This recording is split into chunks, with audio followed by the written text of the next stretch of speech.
Hi, everyone. We are back. We are on day 2 of the She Is Me conference, and I want to welcome Linda Magoon.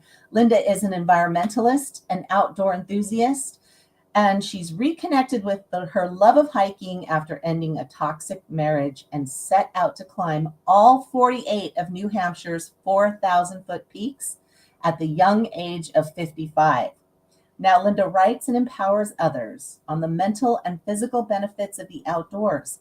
She's a member of the Appalachian Mountain Club, New Hampshire's Writers Project, and the Toastmasters International. Please welcome Linda Magoon.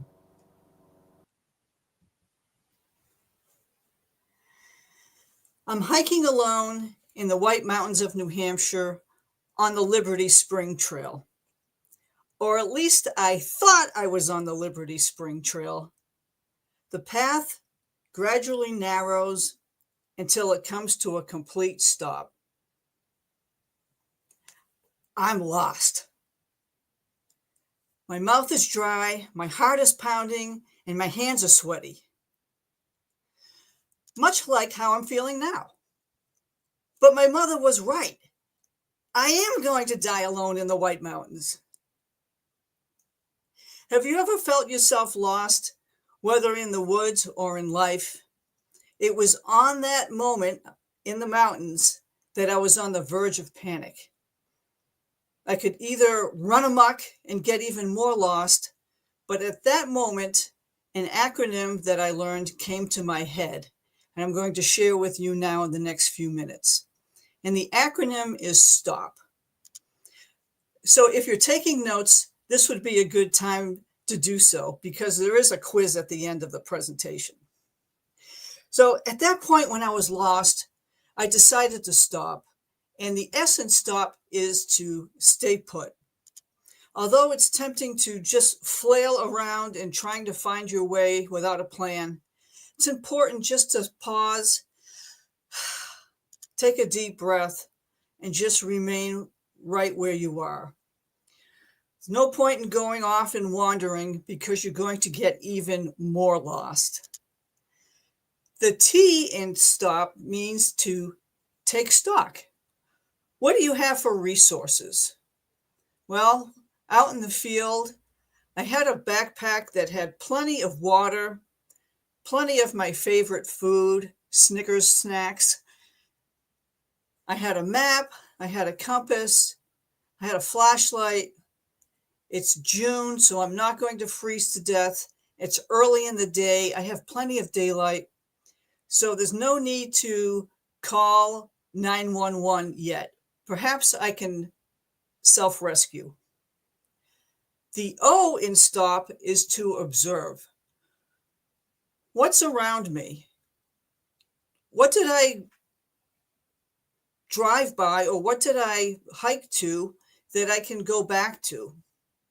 Do I hear any traffic? Do I hear any voices? In my journey, I recall crossing a stream a while back. And perhaps if I can find that stream, maybe I can get myself out of this predicament. The P in stop is to, no, it's not panic, and it's not P, though that is an option. The P in stop is to make a plan.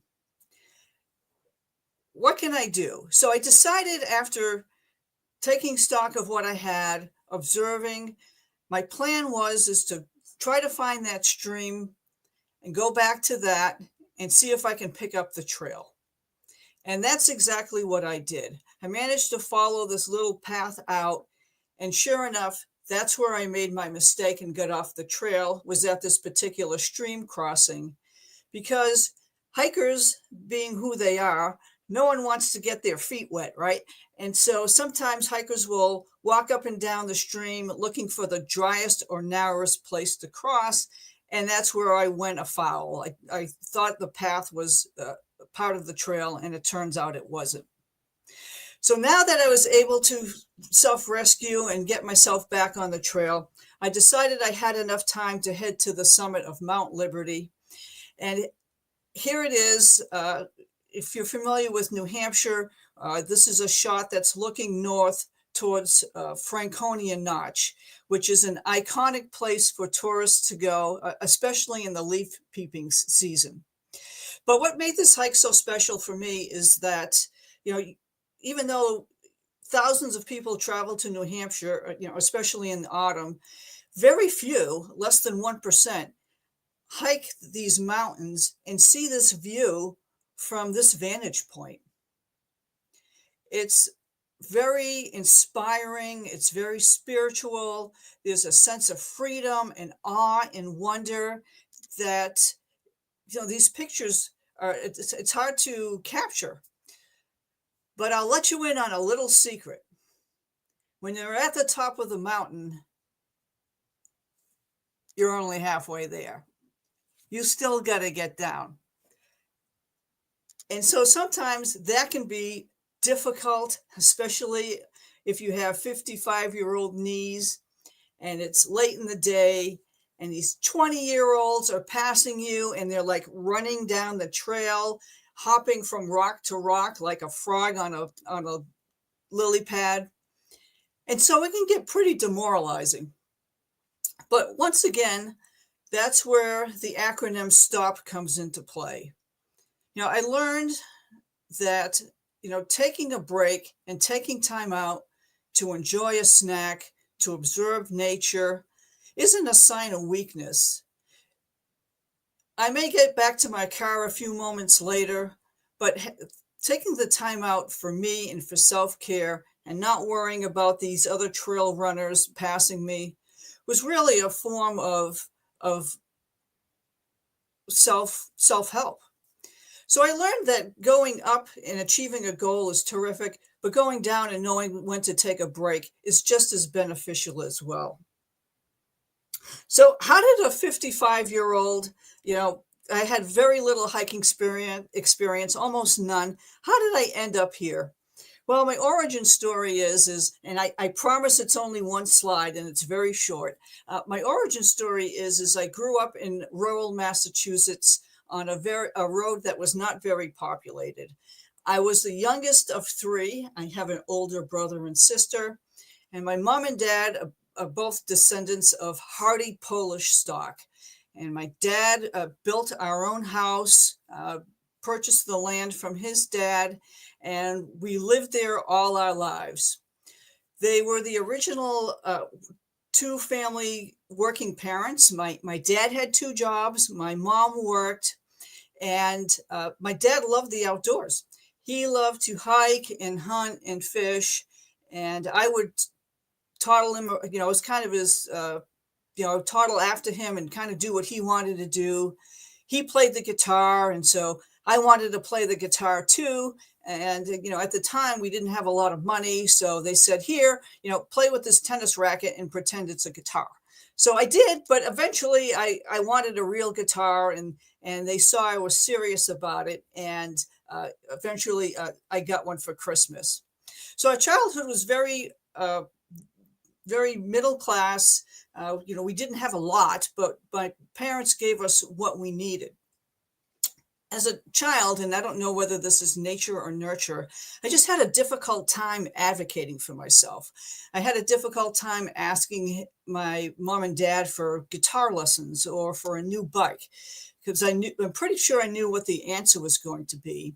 And for whatever reason, that transformed into adulthood. I asked my dad if I could go to a 2-year college, and he was like, nope, you are going to a 4-year school. And so that's what I did. I went to a 4-year college, graduated, and moved to New Hampshire, a little bit, about 2 hours north of where I grew up, and settled into Concord. And that's where I met my husband, who was a police officer at the time. So shortly after that, I got married, settled into my career. I was a forestry major, but I too became a police officer because there weren't many forestry jobs at the time. And for a while, life was okay.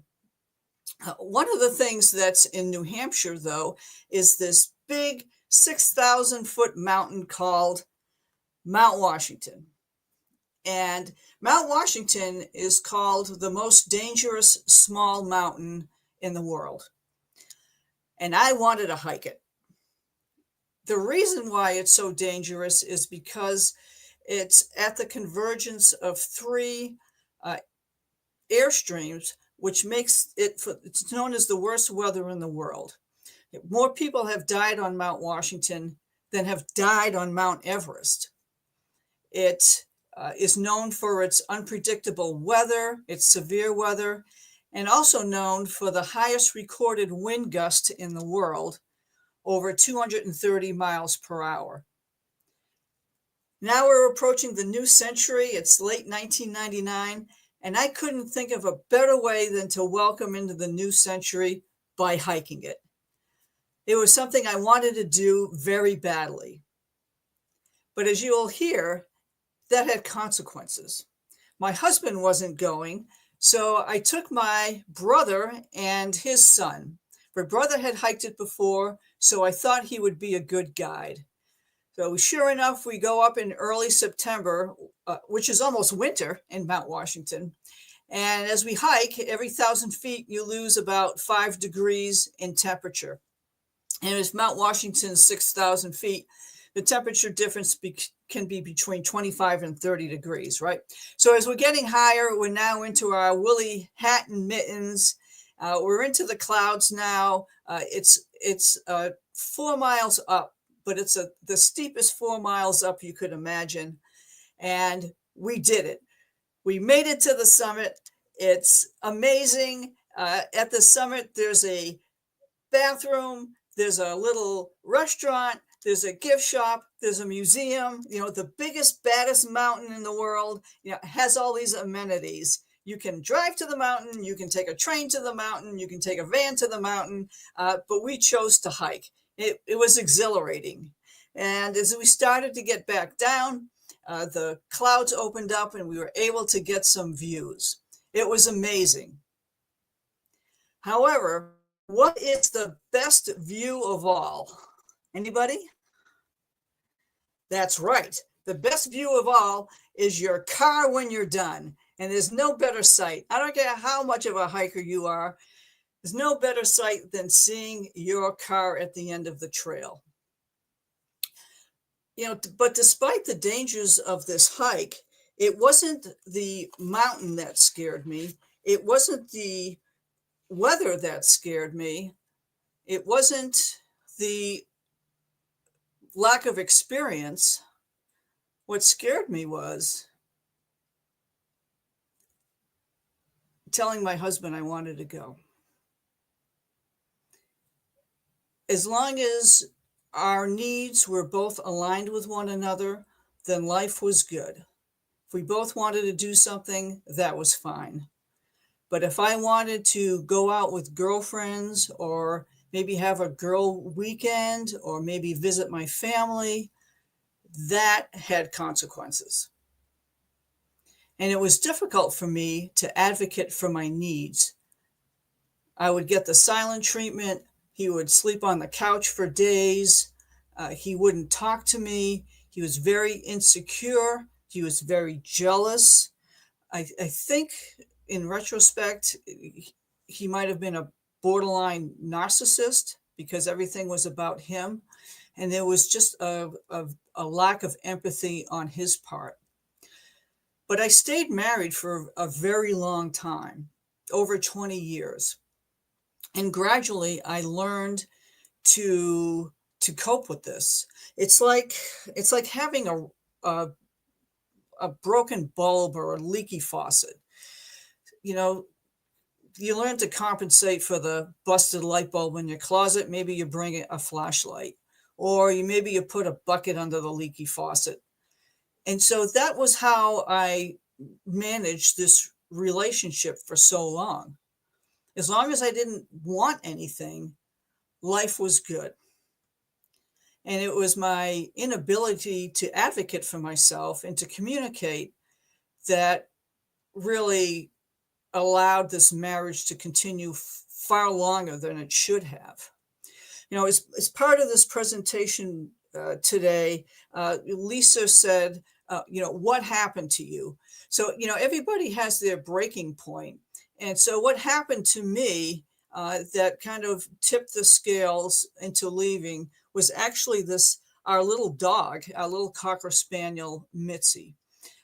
Mitzi was getting along in age. You can see the gray hair around her muzzle. And one night, in September, I'll never forget it. As she was getting older, like all of us older women, we need to go to the bathroom more frequently, right? So I would be the one that would take her outside to do her duty. And it was a Friday night in September. It had been a long day at work. I could hear Mitzi stirring and scratching at the door to go out. And in a state of sleep deprived stupor, I asked my husband if he would take her out. I was met with a vulgar swearing tirade, to going from half asleep to being yelled at like this. I knew even at that point that I couldn't take it any longer. And this wasn't my fault. So that was the what happened to me moment that I decided that I didn't deserve this. So what I did was I waited until Monday and met with my crisis counselor at work. We were lucky enough to have access to mental health counseling in the workplace. So I met with her, and from the questions she was asking, I knew that I was a victim of domestic violence. Maybe not in the physical sense, but certainly in the emotional sense that defines domestic violence, right? The power and control. Looking back, you could see it, like the isolation shortly after the marriage, the keeping from friends and family. So that line of questioning, that was the domestic violence line of questioning that she was offering. And then she gave me the name of a therapist experienced in that. And in my second visit with her, I made it known that I wanted a divorce. And I spent the next several weeks safety planning and strategizing as to how that would happen and what that would look like. And I did it. And I think what made that successful was that I had actually told somebody, because I hadn't told a soul about what was going on. Never. Not my mom, though I think she suspected. Not friends, nothing. My reason for staying married was because, I took my vows, and it was till death do us part. I hear my grandmother saying, you made your bed, now lie in it. And there was the stigma of getting a divorce. And I just thought I would feel like a failure if I left my marriage.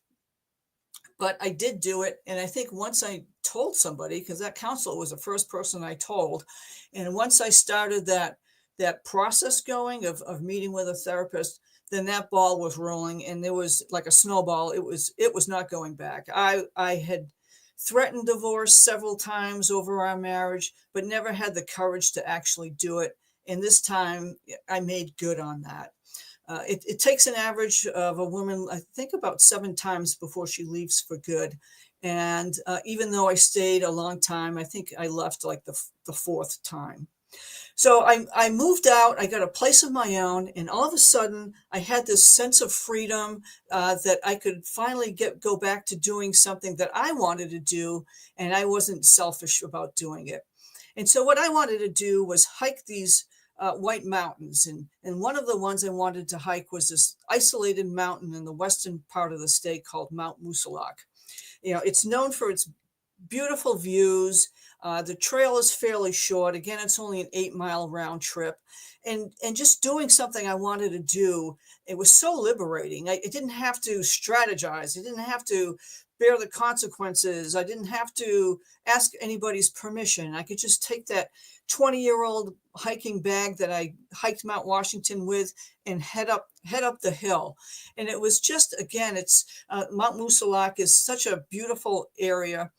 You can hike for miles above tree line, and it's that sense of liberation and freedom that's so important. When I got back to the when I got back down from the mountain, this I there's a picture of me on the summit. But when I came back, I was looking at my guidebook, reliving the hike and reliving the trail description to see if it matched. And in the back of my guidebook, there was this list. And there was a list of 48 peaks in New Hampshire that are over 4,000 feet. And even though it doesn't sound like much, especially to those folks that live out west, maybe in the Rockies or in the Cascades, what makes these hikes so difficult is the elevation gain, because a lot of these hikes are maybe 8 or 9 miles, but you've got an elevation gain of probably 2,000 to 3,000 feet, which is the equivalent of several 20 stories in a building. So they're not easy, and plus they're called the White Mountains for a reason. There's snow 9 months out of the year. It seems like if it's not snowing, it's cold. And if it's not cold and snowing, these trails are rocky, and it takes some real effort to get up there. And in looking at my guidebook, I learned that there was a patch that you could earn that was about the size of a postage stamp, and a certificate if you hiked them all. And I thought, this is great. I have nothing holding me back. I have the time, I'm in reasonably good shape, and I have the freedom to do this. Why not return to my hiking roots and I have a goal? So that's exactly what I did. And so some of the rules to earn this patch is that, you can hike more than one mountain in a day. There's no statute of limitations. So that hike I did in Mount Washington in 1999, that still counts. But the one strict rule they have is that you have to hike it on foot. So you can't, drive your ATV up there. You can't drive your bombardier up the mountain. You can't take the cog railway. You can't take the tram, and you certainly can't bicycle. So all of these have to be on foot. So that's what I set out to do. I thought this would be a great way to flex my wings. I had only been divorced a few months, and I found this challenge. I went by myself because, again, I'm having a hard time telling people that I'm divorced. I'm having a hard time telling people that I want to do this because I'm afraid of the criticism. Like, why do you want to do that for? So I just started doing these by myself and making many mistakes along the way. Here's a couple of peaks. These are the Osceolas. The yellow line on to the left of the slide is the trail. You hit Mount Osceola, you keep going, and there's another 4,000 footer called East Osceola, and then you just work your way back. So I'm fairly new to this hiking above tree line thing. I'm going alone, and I don't like to make the same mistake twice. I like to make it, 7, 8, 9 times, just so I get it in my head. So I'm wearing all the wrong clothes, and people are looking at me on the trail like I'm some sort of uneducated hiker, which I certainly was. But on the Osceolas, I make it to Mount Osceola, and it's onto East Osceola. But there's a rock feature that's standing in my way, and it's called the chimney. And this is about 60 feet high, and it's maybe not that high, maybe like 40 feet high, but you have to get down the chimney and then go to the other mountain, come back and get up the chimney. And I had with me my trusty hiking stick. And what happens is, you need 2 hands to climb up this chimney. And I was reluctant to leave my hiking stick behind. So I'm going to read a quick passage, if I can find it. So the challenge is to go up this chimney with a stick, and I have no place to put the stick because I need both hands to climb up this rock feature. So I reach for another rock. I start up one rock, one handhold at a time, pushing my stick up a few inches ahead of me, using both hands to gain purchase. One step up, push stick up, repeat. I reach for another rock, but my fingers hit only wood. My loyal hiking partner teeters, then topples over the ledge. Horrified, I take a swipe as it shoots by me like a dart and grab nothing but air. It sails past me until coming to a precarious rest down the chimney. So I'm left with this dilemma as to whether I should go climb down this terrifying chimney to get this stick, or whether I should just leave it behind. But I have such an emotional attachment to this stick. You know, this stick went with me to Mount Washington. I endured a lot, both physically and emotionally, to hike that mountain. It stayed with me up in the attic for years and years unused. And now that I had dusted it off, I was hesitant to leave it behind. So what did I do? I started back down the chimney, and just as I was about to just make a giant leap and just jump the last 15 feet, I saw another hiker come up in the other direction, the only person I saw the entire day, and I had her throw it up to me. So sometimes the universe delivers just when you need it the most, right? So that was kind of a wake-up call for me, kind of getting stuck in the chimney. This was in late November. It wasn't the greatest time to be out. So I decided I really needed to educate myself about some of the essentials of hiking.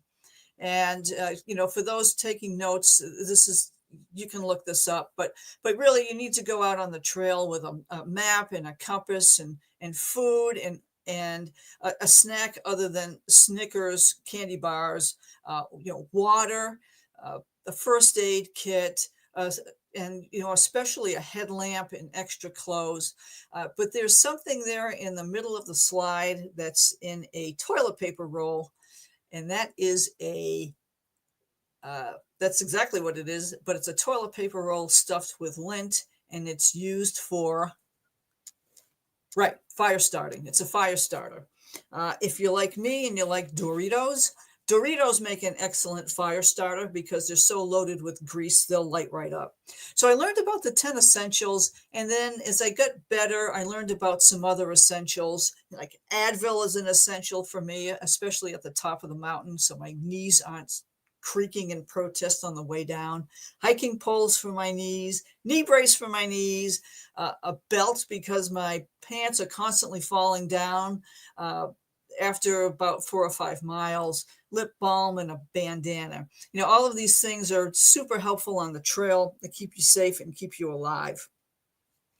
Now, it was about this time I was doing my goal and checking off some mountains. And in January, I saw this workshop.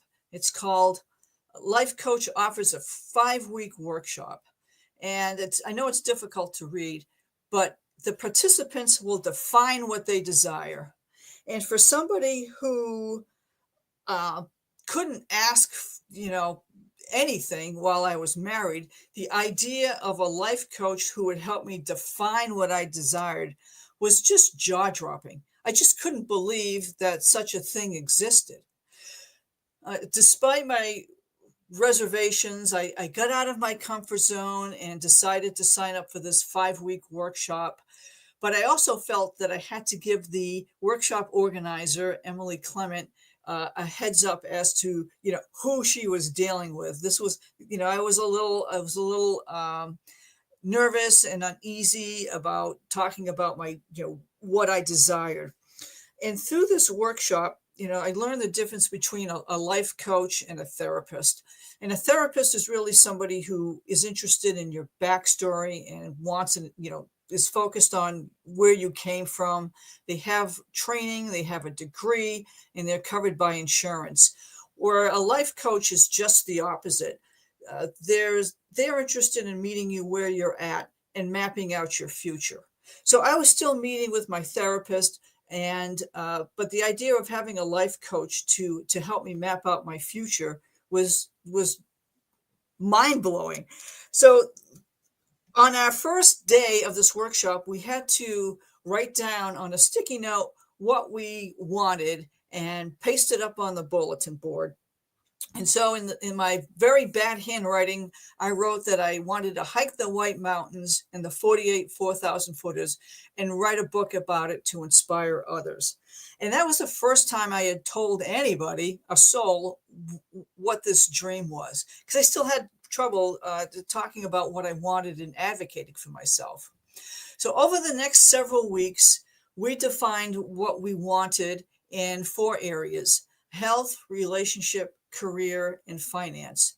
And the idea is to use approach language, not come from a place of lack. So in other words, instead of saying, I want to lose 10 pounds, because we all want to lose 10 pounds, that comes from a place of lack. Instead, you want to reframe it and say, I'm happy with my weight, but I eat healthy foods and I exercise regularly. And that way there, the difference is you're approaching it from a point where you already have it. And we were instructed not to worry about the how, but just focus on the what. That was kind of mind-blowing to me, that the universe was ready to give me what I wanted. All I had to do was define it and just ask. Another lesson that we learned was overcoming our fears. That a fear is so limiting, but action is rewarded, right? Every little step that you take gets you into a further direction. And I really learned that when I filed for my divorce. I took that first small step and, met with a counselor who took me to a therapist who gave me the tools I needed to advocate for myself and leave my marriage. We also learned about gratitude, like how, whether you keep a gratitude journal or just silently reflect on the things you're thankful for throughout the day, how that can really help. And then, my favorite is spending time in nature, how, just being outside can just help your physical and mental well-being. And I really latched onto that because I kept hiking. This is the Franconia Ridge Trail. This is like my favorite hike. It's the 20 most scenic hikes in the world, according to National Geographic. And I love this photo because it just represents how I felt, like how I was sitting on top of the world at that point. Nothing, I was less than a year after my divorce. I was going out and making new friends. I was hiking. I was doing all the things I wanted to. Life couldn't be better. Unfortunately, just as I thought things were going great for me, I woke up one day to these headlines. And this is my ex-husband that's in the news. He had been accused of child molestation at his place of work. And I would continue to see headlines like this over the next 3 years.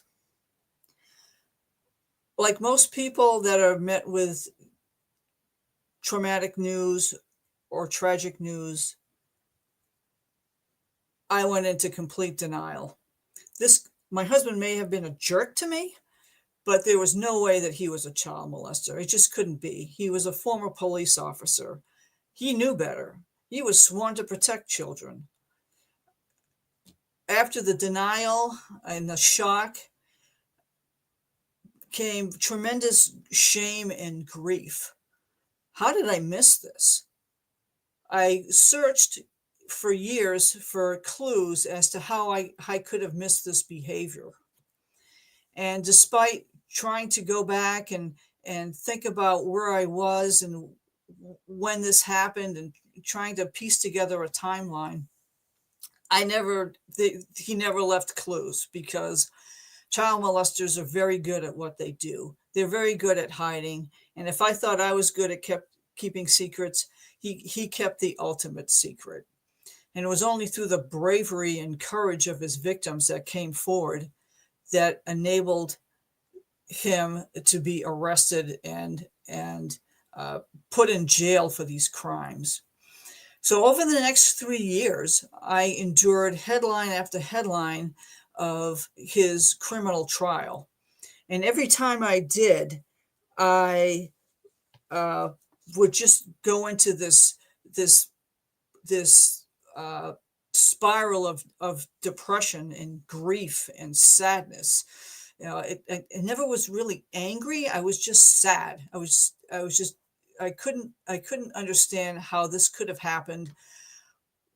I went through some self-blame, like, was this my fault? What could I have done differently to prevent this behavior? And in retrospect, there's nothing I could have done, I don't think. So some of the coping mechanisms I used journaling, compartmentalizing, allowing myself to feel, okay, I'll feel bad for an hour and then I need to do something. I learned that the healing process is not linear. Just as I thought I was feeling better, another headline would throw me, because I wasn't a witness and I wasn't a victim. So there was no voice for me in the criminal justice process. I only knew from reading the same newspaper articles the public did. So I gradually learned to cope. I gradually learned to call the court and try to stay ahead of the next phase in his criminal process, so I wouldn't be blindsided by another newspaper headline. And with every headline came this wave of shame and guilt. Who at work knew? I didn't mention this to anyone at work, because what are you going to say? I kept going to work and trying to do my job when really I was totally hurting inside. But I also thought it was important to try to maintain a sense of normalcy for my own self-preservation as well. So I reconnected with life coach Emily to try to navigate this. And especially I reconnected with nature. So we're running a little bit short of time, so I'm just going to kind of run through these last slides. Some of the mountains that I hiked was this mountain called Mount Eisenhower. And, this was a mountain that taught me to learn the difference between instinct and fear. Because at the top of this mountain, at the bottom, it looks nice. There's a little bit of snow, big deal. But once you get to the top, now I'm socked in. I got lost at the top. Do I turn around? Should I keep going down? What should I do?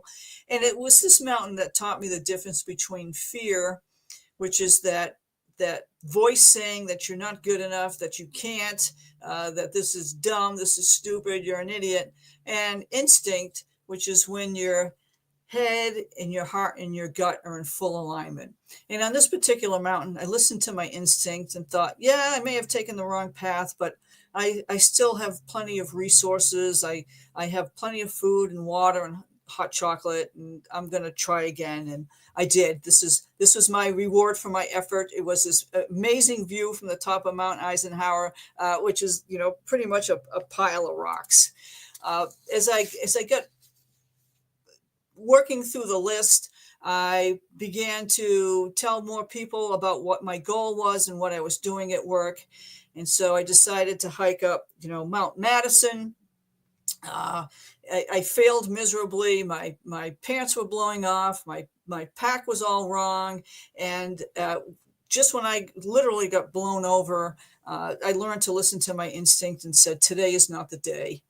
And the lesson from that is that there's no such thing as failure. It's all feedback. Mount Madison will be there for another day.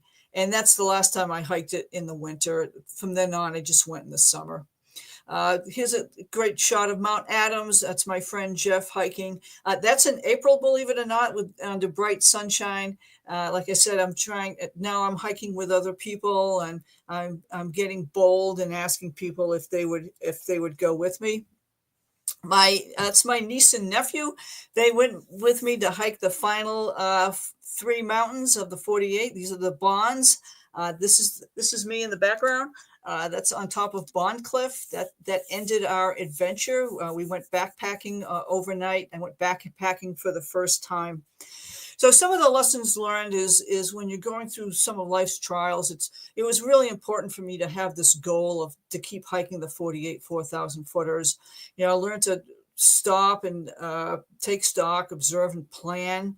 Healthy people ask for help. I still keep having to learn that, and nature heals. For me, being outside just reduces my anxiety. I'm able to focus and get a good night's sleep.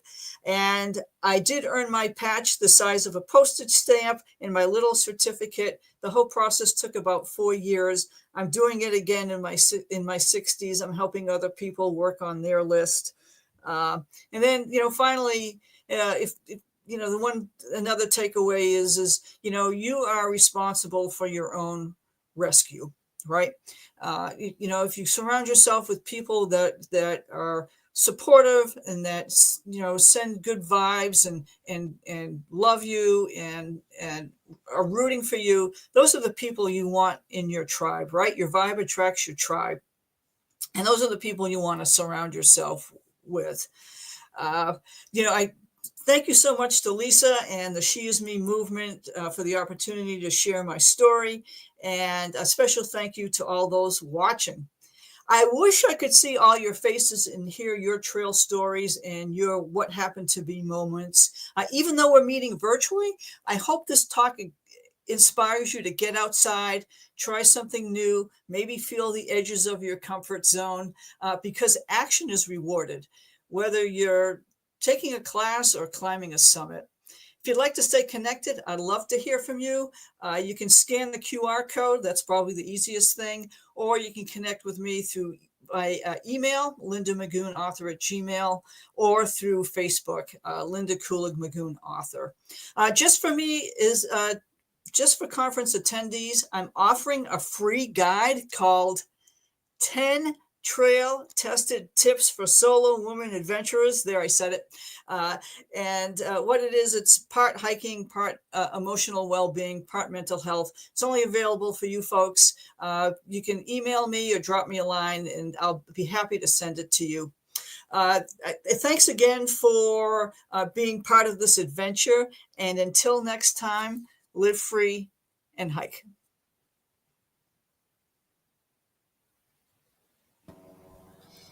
Thank you so much, Linda. Thank you for that amazing story, for your strength and resilience through your journey. But also, I love seeing the pictures of you out on the mountain, and I love being outside and breathing that fresh air, and seeing, like, well, where I live, seeing all the critters running around, and all the things, being prepared in case there are some bigger ones. But definitely, you don't have to be on the edge of a cliff to enjoy nature. You can just go and get your mail, or just walk to a park and get the same. Right.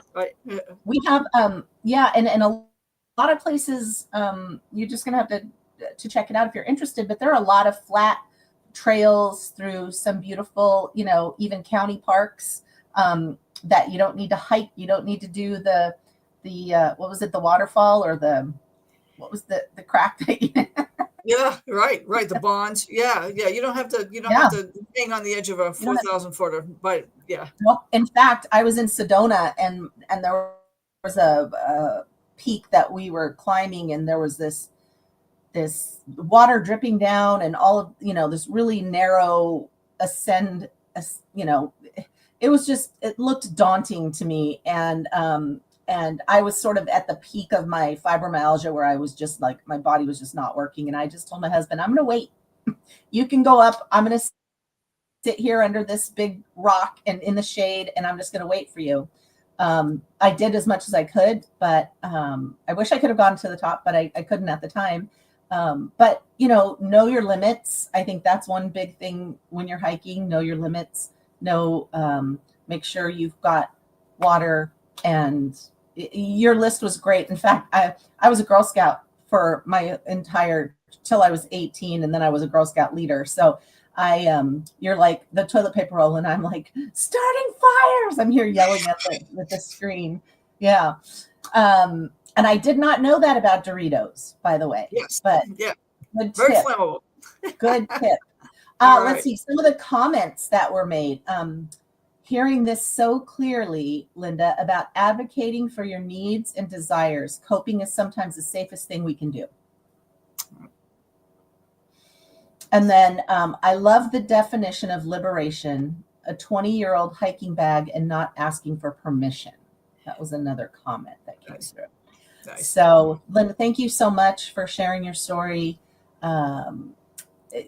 What you've gone through is unimaginable, but as we can see that you've come out the other side stronger and amazing, and knowing who you are and accomplishing amazing feats. So thank you so much. Thanks for having me, Lisa. All right, we'll be back in just a minute with Dr. Ashley Smith.